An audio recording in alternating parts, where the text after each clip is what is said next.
I gave this family 5 years of my life. Every minute, every dollar, every drop of love.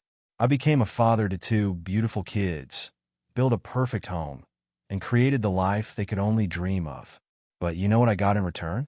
A betrayal that destroyed not just my family, but everything I believed in. Now they're begging me to come back. But it's too late. This is the story of how I learned the brutal truth. Sometimes the ones we love the most use that love as a weapon against us. And trust me, you won't believe how deep this betrayal goes. They say life's biggest lessons come when you least expect them. I've spent my career healing animals, but no veterinary school prepared me for the wounds I'd receive from the people I trusted most. My name is Michael Anderson, and this is my story of how I learned that sometimes the deepest scars aren't the ones you can see. I first met Olivia at my veterinary clinic in Boston's Back Bay neighborhood. She rushed in one rainy Tuesday morning with a golden retriever puppy wrapped in her jacket. He just collapsed during our morning walk, she explained, worry etched across her face. The puppy had simply overexerted himself. Nothing serious, but that morning changed my life forever. Olivia turned out to be a third-grade teacher at a local elementary school. A widow raising two kids after losing her husband in a car accident 2 years prior. Her daughter Emma was 8, a bright kid who inherited her mother's compassion for others. Her son Lucas, 6, was quieter, but had this amazing ability to connect with animals. At 34, I had built a solid life for myself. My veterinary practice was thriving. I had a comfortable condo in Beacon Hill and enough savings to feel secure. But watching Olivia with her kids that first day when they came to pick up their puppy Max, I realized something had been missing. The way you were with Max, she said as I explained the puppy's care instructions. It's rare to see someone so passionate about their work. Her smile was genuine, lighting up her entire face. Our relationship developed naturally. Our first real date wasn't at some fancy restaurant. Instead, I helped her take Max to puppy training classes. The kids came along, and seeing Lucas's face light up when Max finally mastered sit was better than any candlelit dinner. Most men wouldn't sign up for instant fatherhood, Olivia mentioned one evening as we watched the kids and Max play in the park. The autumn leaves were falling around us, creating a perfect New England scene. Most men don't know what they're missing, I replied, meaning every word. Over the next year, we created our own little family. Emma would visit the clinic after school, fascinated by the animals and always ready to help. Lucas, who had been practically mute when I first met him, started opening up, especially when helping me with the gentler pets at the clinic. I moved in with them after a year. We found a beautiful house in Newton, with a big yard for Max and good schools nearby. I threw myself into family life completely. Parent-teacher conferences, slightly awkward since Olivia taught at the same school, science fairs, soccer games. I was there for everything. The kids started calling me Dad, naturally, no pressure. The first time Emma called me Dad during a Saturday morning pancake breakfast, I had to pretend I had something in my eye. Our wedding was in the backyard that spring. Emma insisted on being the flower girl, while Lucas proudly walked with Max, who carried the rings on a special collar. Olivia looked beautiful in her simple white dress, and when she said "I do," I felt like the luckiest man alive. I really thought I had found my happy ending. My practice was doing well, the kids were thriving, and Olivia seemed content. What I didn't know then was that you can dedicate your life to healing others, but sometimes the deepest wounds come from the ones closest to your heart. The first 3 years of our marriage were like something out of a Hallmark movie. My veterinary practice flourished. I even expanded to a larger clinic, hiring 2 more vets to handle the growing client base.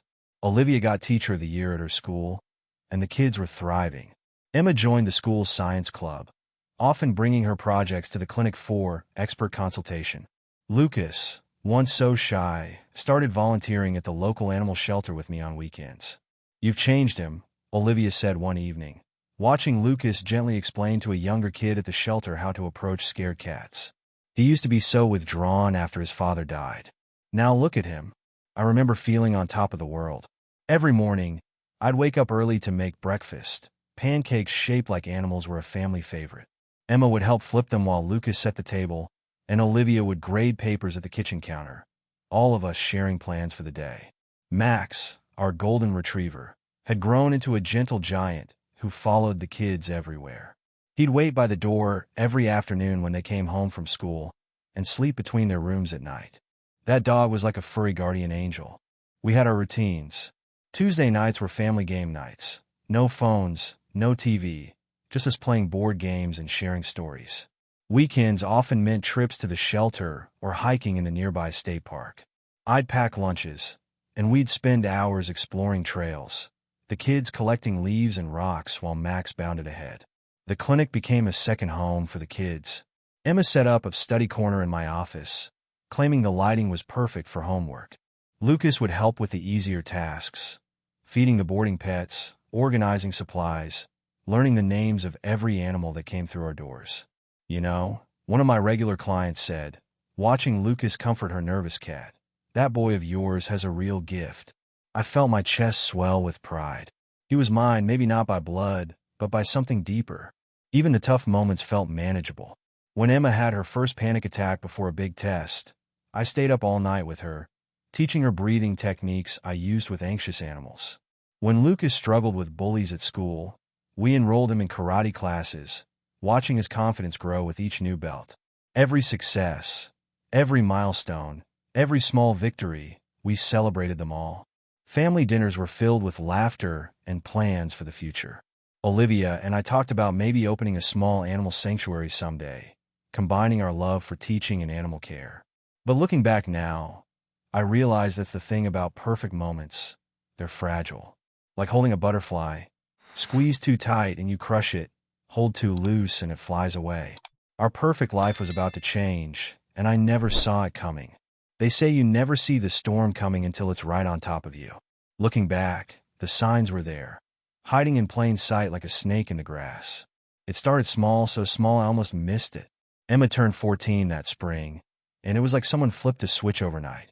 Our science-loving girl who used to spend hours at the clinic suddenly had better things to do. She started rolling her eyes at my animal facts, which used to fascinate her. "Dad, you're so lame," became her new favorite phrase. I try not to let it get to me. Teenagers, right? Every parent goes through this. But then Lucas, now 12, started following his sister's lead. He stopped coming to the shelter on weekends, claiming he was too old for that baby stuff. That one hit me like a ton of bricks. The shelter work had been our special thing. Even Max seemed to sense the change. The kids stopped walking him, leaving it all to me. "I've got homework," they'd say, but their social media accounts told a different story. I was starting to feel like the odd man out in my own family. One evening, I overheard Emma talking to her friends on the phone. "He's not even my real dad," she said, laughing. "He just thinks he is because he married Mom." I stood there in the hallway, feeling like someone had knocked the wind out of me. I brought it up with Olivia that night. "It's just a phase," she said, barely looking up from her lesson plans. "Don't make a mountain out of a molehill." But something in her tone felt off, like she was reading from a script rather than speaking from the heart. The final straw came during a parent-teacher conference at their school. I was there because Olivia had a late meeting. Emma's math teacher mentioned some missing assignments, and I promised to talk to her about it. "With all due respect, Mr. Anderson," Emma said that evening, her voice dripping with attitude, "you're not my father. You can't tell me what to do." I looked to Olivia, waiting for her to step in, to say something, anything. But she just sat there, suddenly very interested in her phone. The silence spoke volumes. That night, I couldn't sleep. I lay awake thinking about how things had changed. The kids who used to run to hug me now barely acknowledged my existence. The family dinners that were once filled with laughter had become silent affairs punctuated by the sound of phones buzzing. Even at the clinic, which had always been my safe haven, I couldn't shake the feeling that something was slipping away. One of my regular clients brought in their cat and asked about Lucas. "Haven't seen him here in ages," they said. "He used to be such a natural with the animals." "He's been busy," I replied, the words tasting bitter in my mouth. I was losing them, and the worst part was I didn't know why. I'd given them everything, my time, my love, my whole heart. But apparently, that wasn't enough. Blood, as they say, is thicker than water, and I was starting to feel like water that was slowly evaporating. The tension in our house was thick enough to cut with a scalpel. Every conversation felt like defusing a bomb. One wrong word, and everything would explode. I found myself tiptoeing around my own home, second-guessing every interaction with the kids. The breaking point came during Emma's science fair. She'd always handled her project solo before, proud to show me her work. This time, she was struggling with an experiment about animal behavior, right up my alley. But when I offered to help, you'd think I'd suggested canceling Christmas. "I don't need your help," she snapped. "Just because you work with animals doesn't make you an expert on everything." I caught Olivia smirking at this comment, which felt like a knife to the gut. Later that night, I confronted her about it. "You could have backed me up there," I said. She gave me this look that could freeze hell over. "They're my kids, Michael. Maybe you should stay in your lane." "Stay in my lane? After 5 years of being their father?" The words hit me like a physical blow. The next day at the clinic, I couldn't focus. Almost prescribed the wrong medication to Mrs. Johnson's cat. Caught myself just in time.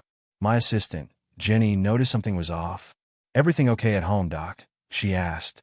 "You're not your usual self." I brushed it off, but she wasn't wrong. I was walking around with a dark cloud over my head, waiting for the next storm to hit. It didn't take long.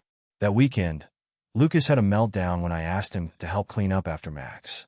The dog had dragged mud through the house.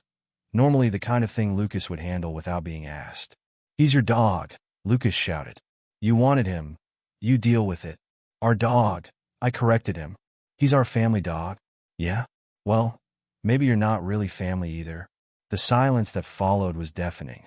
I looked at Olivia, who was sitting at the kitchen counter grading papers. She didn't even look up. That night, I found myself sleeping in the guest room, claiming I had an early surgery in the morning. The truth? I couldn't bear to lie next to someone who could watch our family fall apart and do nothing. The next morning, I overheard Emma and Lucas talking in the kitchen. "Mom says we don't have to listen to him," Emma was saying. "He's not our real dad anyway." My hands were shaking so bad, I almost dropped my coffee mug. The betrayal wasn't just coming from the kids. It was being orchestrated. And the conductor? The woman I thought was my partner in this whole parenting journey. They say everyone has a breaking point. Mine came on a quiet Sunday morning, the kind of morning that used to be filled with pancake breakfasts and family plans. Now it was just another day of strained silence and avoided eye contact. I was in my home office, catching up on patient files, when I heard the commotion downstairs. Max was barking, not his usual playful bark, but something more urgent. I found him scratching at the back door, clearly distressed. The dog door was locked, and no one had taken him out all morning. This had become the new normal, everyone ignoring his needs, leaving it all to me. But this time was different. When I opened the door, Max bolted straight to the bushes where he'd been getting sick. "Why didn't anyone let him out?" I asked, walking back into the kitchen where Emma and Lucas were glued to their phones. "He's been asking for hours." "Not my problem," Emma muttered, not even looking up. "He's our family dog," I said, trying to keep my voice steady. "We all agreed to take care of him." "No," Lucas cut in, finally looking up. "You forced him on us, just like you forced yourself into our family." I felt the blood drain from my face. "Is that really how you feel? After all these years?" "Mom says we don't have to pretend anymore," Emma added, with a coldness I'd never heard before. That's when Olivia walked in. Instead of addressing the situation, she started making coffee like nothing was wrong. The casual dismissal of everything I'd done for this family finally broke something inside me. "We need to talk," I said to her. "Now." In my office, I confronted her directly. "Have you been telling the kids they don't have to respect me?" She stirred her coffee slowly, like she had all the time in the world. "I've been telling them to be honest about their feelings. They never asked for a replacement father." "Replacement? Is that what you think I've been trying to do? Haven't you? Playing dad, trying to make them forget their real father." The accusation hit hard. Every bedtime story, every school event, every moment I'd cherished, she'd seen it all as some kind of manipulation. "I never try to replace anyone," I said quietly. "I just love them." I thought that was enough. "Well, it wasn't," she replied, standing up. "And it never will be." That evening, I made one last attempt to reach out to the kids. I found them in the living room and tried to talk about what was happening. Their response made everything crystal clear. "Just leave us alone," Emma said. "You're not our father. You never were." Lucas didn't even bother to speak, just walked out of the room. And Olivia? She stood in the doorway with a small, satisfied smile, like she'd been waiting for this moment all along. That night, I didn't sleep. I sat in my office until dawn, Max curled up at my feet, thinking about everything that had led to this point. The framed photos on my desk seemed to mock me now, smiling faces that masked years of deception. The next morning, I called Jenny at the clinic and asked her to handle my appointments. Then I started documenting everything: 5 years of financial records, investments in the house, kids' education, extracurricular activities. The paper trail of misplaced trust. My lawyer, Tom, listened without judgment as I explained the situation. "What do you want to do?" he asked simply. "I want out," I said, "but I want to do it right." Over the next few days, I moved methodically.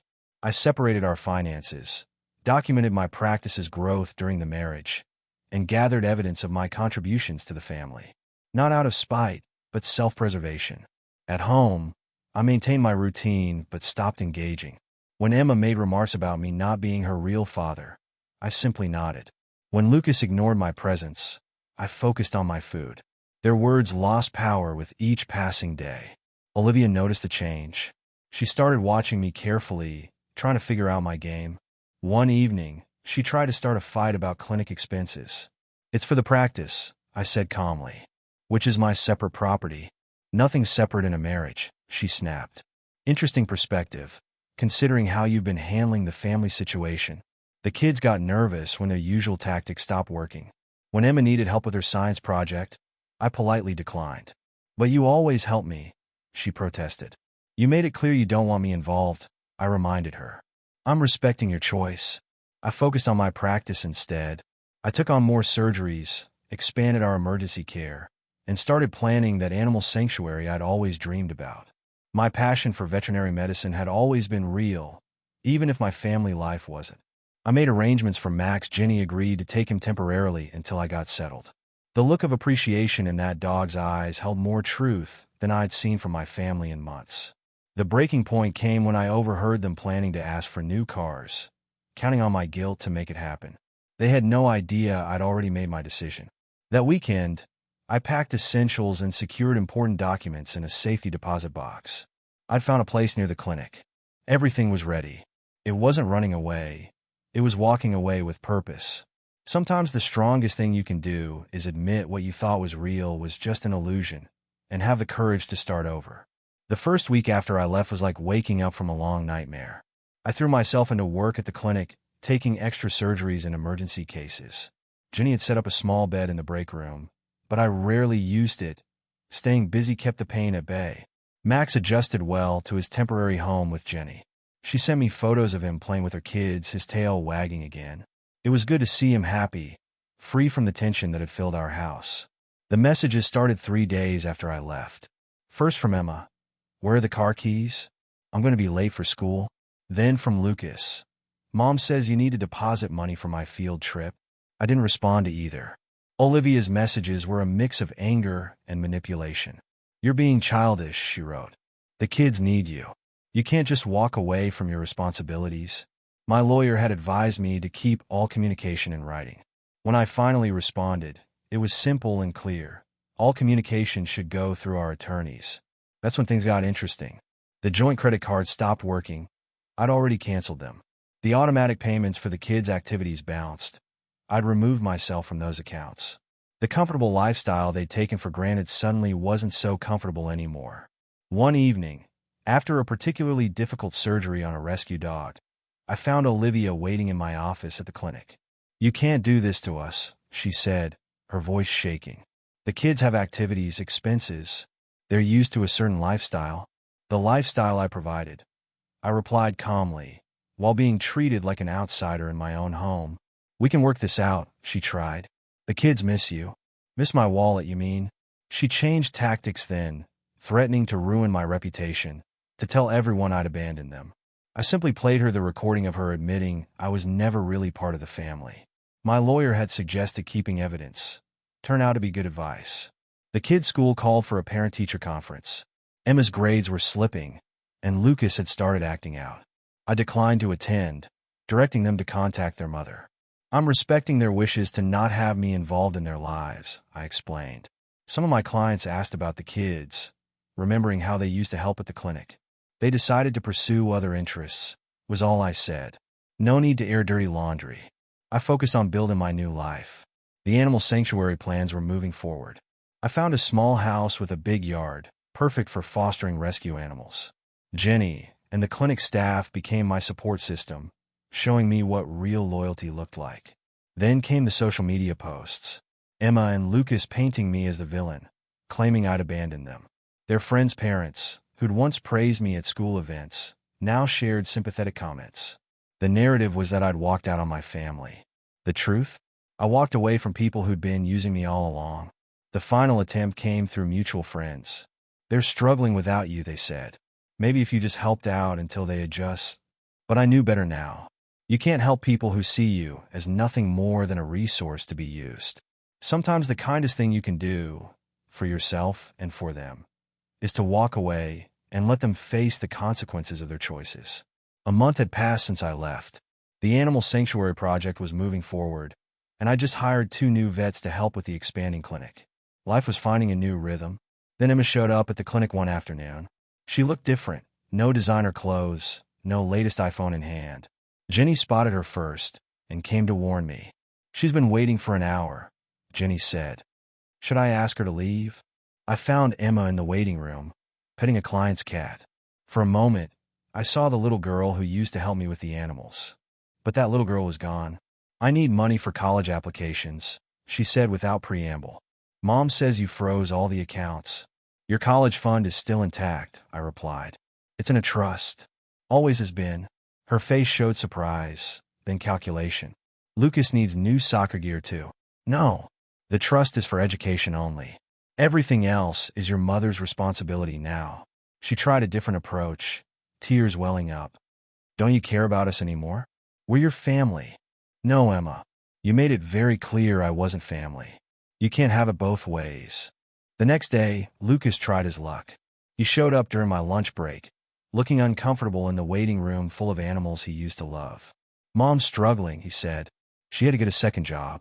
We had to move to a smaller house. That must be difficult, I replied, keeping my voice neutral. You could help, he suggested. Things could go back to normal. Normal? You mean where I provide everything while being treated like an outsider? That's not normal, Lucas. That's exploitation. Olivia's attempt came through her lawyer.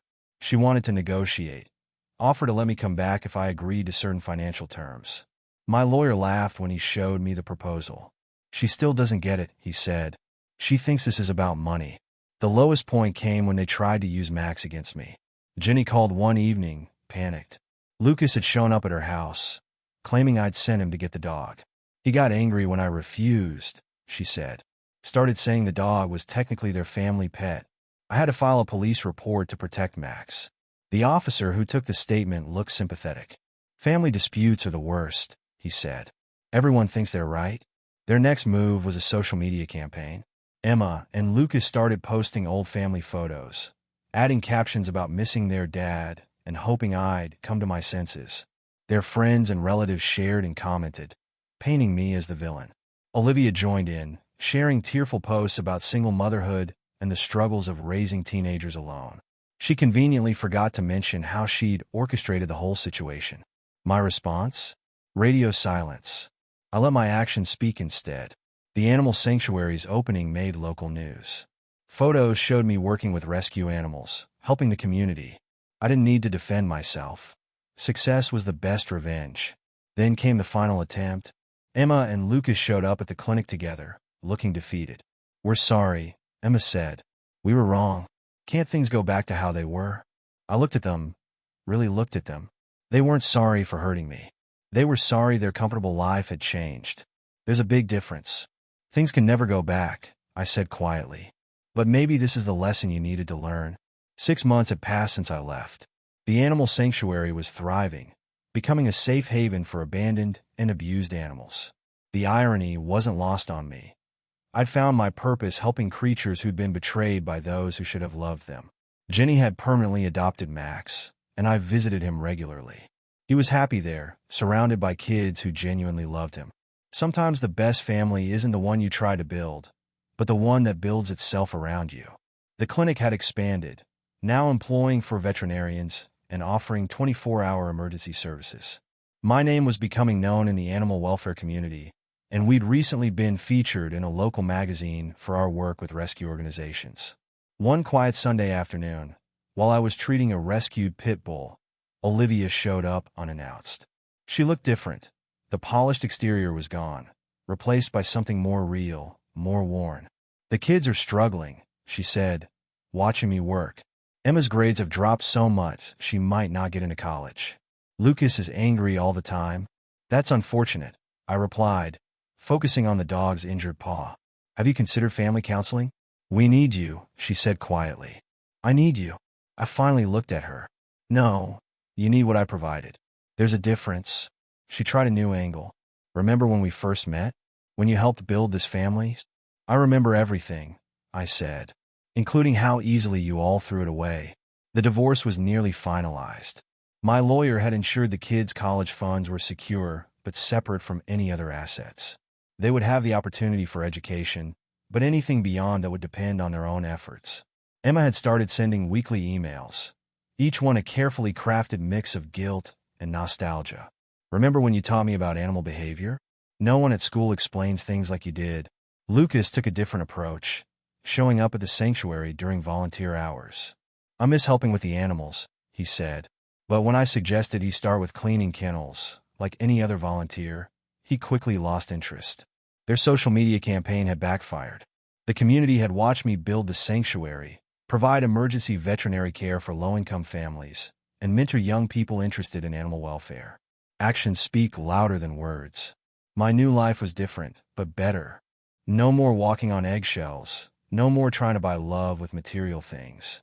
I'd found genuine connections with people who valued me for who I was, not what I could provide. The final message came from Emma's school counselor. They were worried about her future, hoping I might reconsider my abandonment. "Mr. Anderson," the counselor said, "she really needs a father figure in her life." "She had one," I replied. "She and her mother decided I wasn't good enough for the role. I'm simply honoring their decision." Sometimes the hardest part of moving forward is accepting that you can't fix people who don't want to be fixed. You can only show them that actions have consequences and hope they learn from the experience.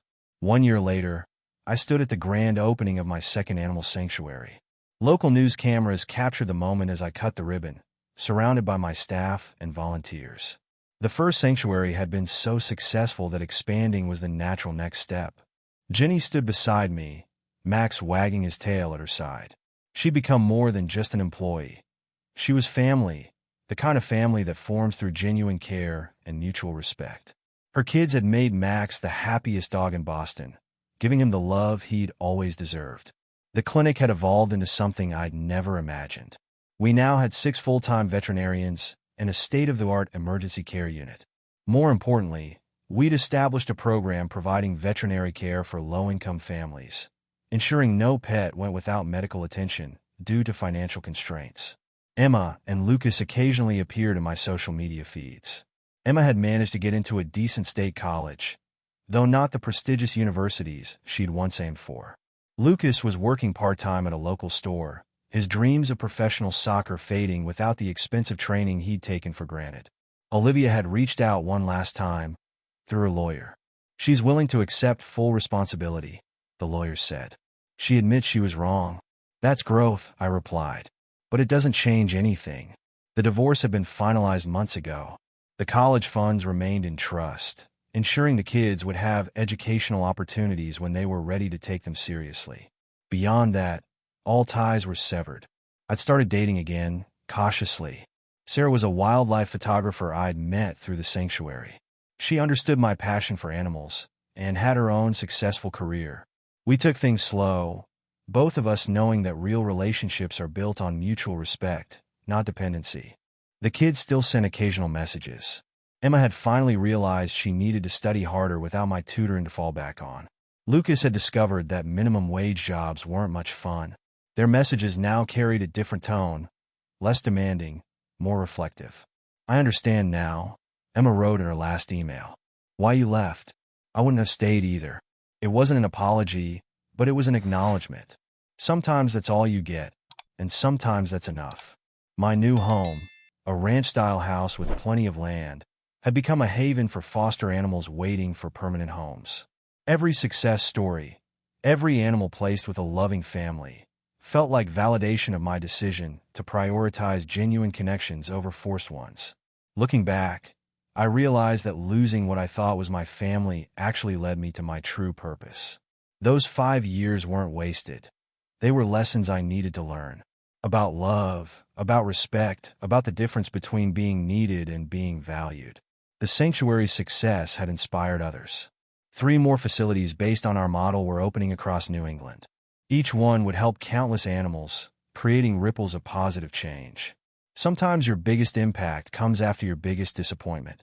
I don't hate them, Olivia, Emma, Lucas. I hope they learn from what happened. I hope they treat the next person in their lives better. But I no longer feel responsible for their growth or happiness. That was the final lesson. Letting go doesn't make you a bad person. Sometimes it makes you a wiser one.